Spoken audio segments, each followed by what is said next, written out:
একটি স্কুলে শিক্ষক পড়াচ্ছেন ক্লাসে। একটি সমস্যা সমাধানের জন্য ক্লাসের এক কোণে চট পেতে একা বসে থাকা একজন ছাত্রকে ডাকলেন তিনি। ছাত্রটি উঠে আসছিল ব্ল্যাকবোর্ডের দিকে। মুহূর্তের মধ্যে যেন পুরো ক্লাসে হুড়োহুড়ি শুরু হয়ে গেল। অন্যান্য ছাত্ররা তাদের টিফিন বক্স রাখত ব্ল্যাকবোর্ডের পেছনে। ছেলেটি ব্ল্যাকবোর্ডের কাছে আসার আগেই সবাই পড়িমড়ি করে নিজেদের টিফিন বক্স সরাতে লাগলো, কারণ সে কাছাকাছি এলে তাদের খাবার অপবিত্র হয়ে যাবে। কি প্রচন্ড ঘৃণা, কি ভয়ঙ্কর জাতিবিদ্বেষ! কিন্তু কেন? কারণ ছেলেটির নাম ভীমরাও। সে তথাকথিত দলিত তথা নিম্নবর্ণের মাহার জাতির ছেলে। তার কাছাকাছি এলে খাবার অশুদ্ধ হয়ে যাবে। উচ্চবর্ণের মানুষদের তার সাথে মেশা কঠোরভাবে নিষিদ্ধ। ভীমরাওয়ের জন্য অবশ্য এসব নতুন কিছু নয়। সেই শৈশবকাল থেকেই এসব তিনি সয়ে আসছেন।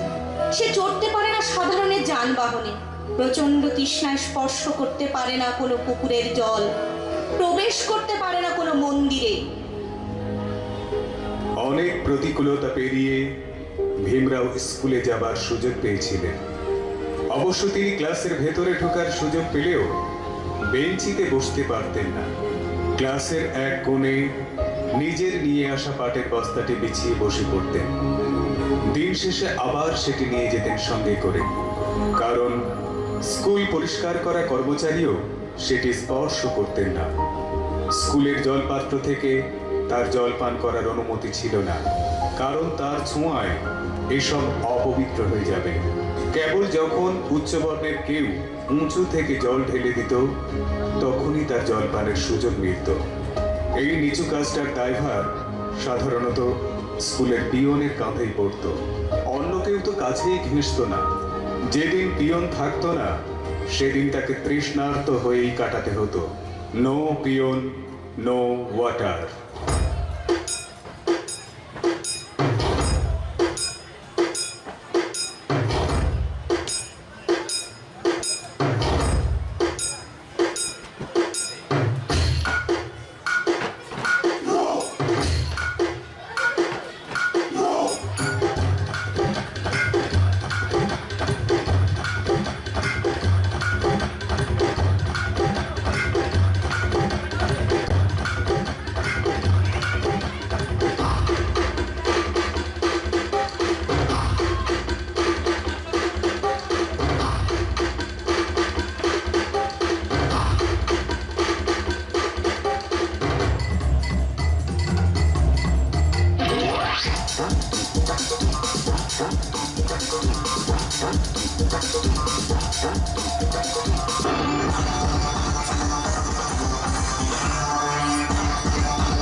এই বিস্ময়কর মেধাবী ছেলেটির পুরো নাম ভীমরাও রামজি আম্বেদকর, যিনি বাবা সাহেব আম্বেদকর নামেও পরিচিত।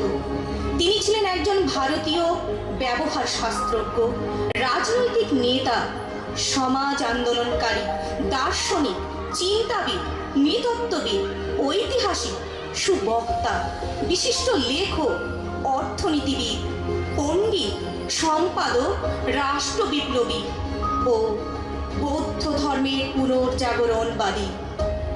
পরবর্তীতে তিনি হয়েছিলেন ভারতের প্রথম আইনমন্ত্রী, ভারতীয় সংবিধানের মুখ্য স্থপতি তথা ভারতের সংবিধান প্রণেতা। তবে সবচেয়ে আগে তার যে পরিচয়, সেটি হলো তিনি ভারতের বর্ণ বৈষম্য বিরোধী আন্দোলনের অন্যতম পুরোধা ব্যক্তিত্ব। 1990 সালে তাকে ভারতের সর্বোচ্চ বেসামরিক উপাধি ভারত রত্নতে ভূষিত করা হয়।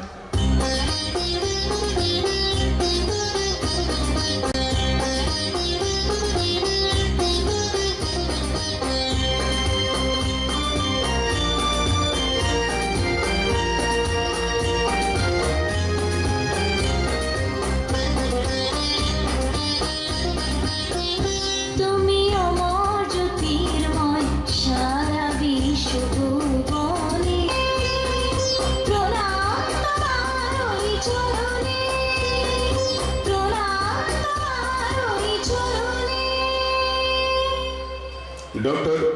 আর আম্বেদকর জন্মেছিলেন 1891 সালের 14ই এপ্রিল বর্তমান ভারতের মধ্যপ্রদেশের মৌ শহরে। রামজি মালোজি সকপাল ও ভীমাবাই এর চতুর্দশ তথা শেষ সন্তান ছিলেন তিনি।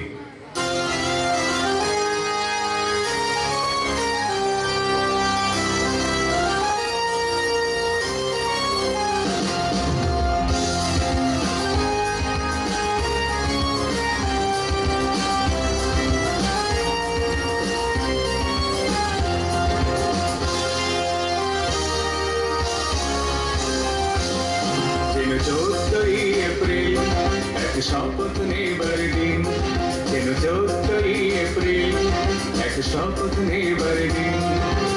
এমন মহান পুণ্য দিনে জন্মেছিলেন ভীম, এমন মহান পুণ্য দিনে জন্মেছিলেন ভীম।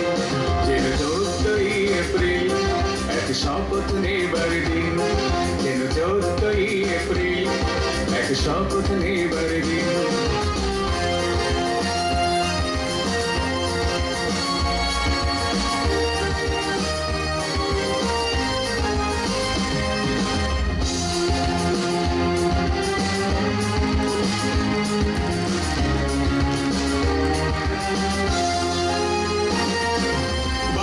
সাহেব ভীমরাও রামজি আম্বেদকর, সাম্য মৈত্রী স্বাধীনতার ভারত রূপকার। বাবা সাহেব ভীমরাও রামজি আম্বেদকর, সাম্য মৈত্রী স্বাধীনতার ভারত রূপকার। তুমি বিদ্রোহের হিরো, তুমি স্বাধীনতার সুর, তুমি বিদ্রোহের হিরো, তুমি স্বাধীনতার সুর। বহুজনের মুক্তিদাতা হে মহামহিম। 14ই এপ্রিল এক শপথ নেবার দিন, 14ই এপ্রিল এক শপথ নেবার দিন।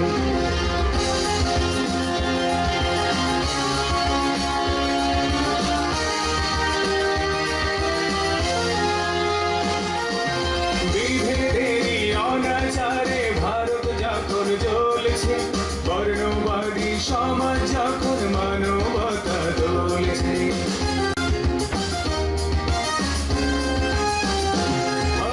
বিভেদেরই অনাচারে ভারত যখন জ্বলছে, বর্ণবাদী সমাজ যখন মানবতা দলছে। তুমি হানলে প্রতিবাদ, তুমি জানলে মনোবাদ, তুমি হানলে প্রতিবাদ, তুমি জানলে মনোবাদ। তোমার হাতের বিধান নিয়ে দেশ হলো স্বাধীন। 14ই এপ্রিল এক শপথ নেবার দিন, 14ই এপ্রিল এক শপথ নেবার দিন। মূলত পিতার ইচ্ছাতেই তার স্কুলের পাঠ শুরু হয়। দলিত হবার কারণে তিনি শৈশব থেকেই তীব্র জাতি বিদ্বেষের মুখোমুখি হয়েছেন। তিনি তার জীবনের প্রতিটি পদে পদে দেখেছেন কিভাবে এক অদ্ভুত অমানবিক প্রথার কারণে তীব্র ঘৃণার বাণ ছুঁড়ে দেওয়া হচ্ছে এক বৃহৎ অংশের জনগোষ্ঠীর দিকে, কিভাবে টেনে হিঁচড়ে সমাজের নিচু স্তরে দমিয়ে রাখা হচ্ছে তাদের। এইসব ঘটনা তীব্রভাবে আহত করে তাঁকে। সমাজের কাঠামো নিয়ে প্রচন্ড হতাশ হয়ে পড়েন তিনি।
জন্ম হয় সমাজ সংস্কারকদের, বিপ্লবীদের।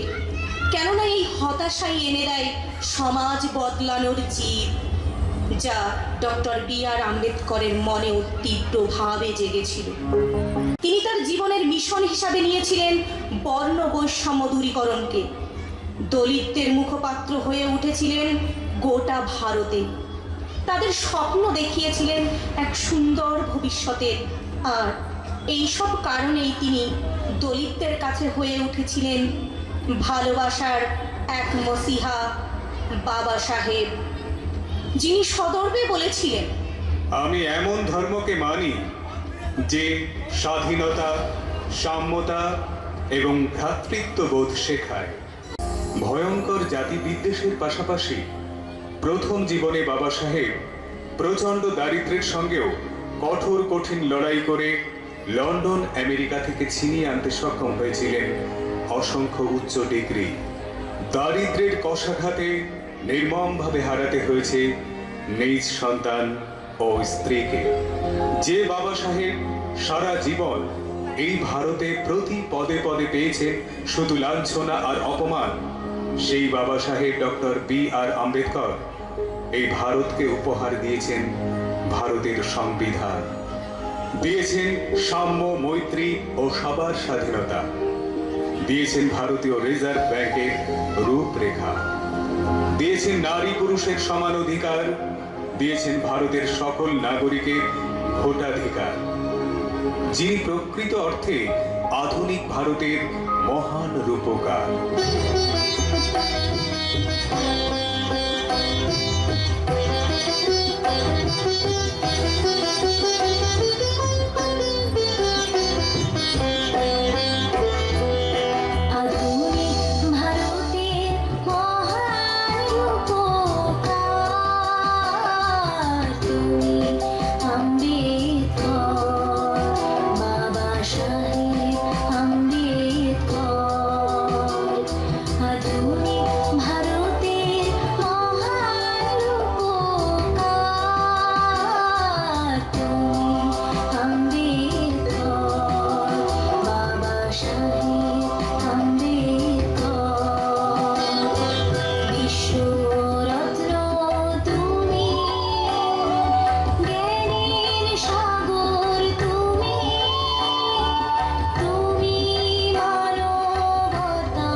ভরা ছিল এই ভারত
জীবনই যেন এক প্রেরণার দীপ্ত সূর্য।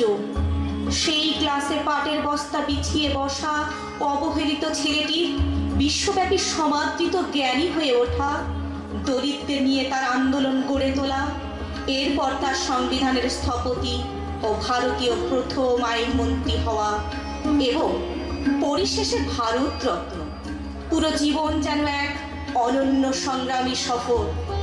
1956 সালে 6ই ডিসেম্বর এই মহাজীবনের মহাপরিনির্বাণ ঘটে। আজও তার অনুগামীরা তাকে গভীর শ্রদ্ধায় সম্বোধন করেন আধুনিক বুদ্ধ, বোধিসত্ত্ব, জ্ঞান সূর্য বলে। আজ সগৌরবে আমরা বলতে পারি, যে ছেলেটিকে একসময় অস্পৃশ্য বলে প্রচণ্ড অবহেলা করা হয়েছিল, পরবর্তীতে তারই হাতের স্পর্শে ভারতবর্ষের মতো যুক্তরাষ্ট্রের সংবিধান রচিত হয়। তার অনুসারীদের প্রতি বার্তা ছিল, শিক্ষিত হও, আন্দোলন করো, সংগঠিত হও। জয় ভীম বলো, জয় ভীম জয় ভীম, জয় ভীম বলো, জয় ভীম জয় ভীম, জয় ভীম বলো, জয় ভীম জয় ভীম।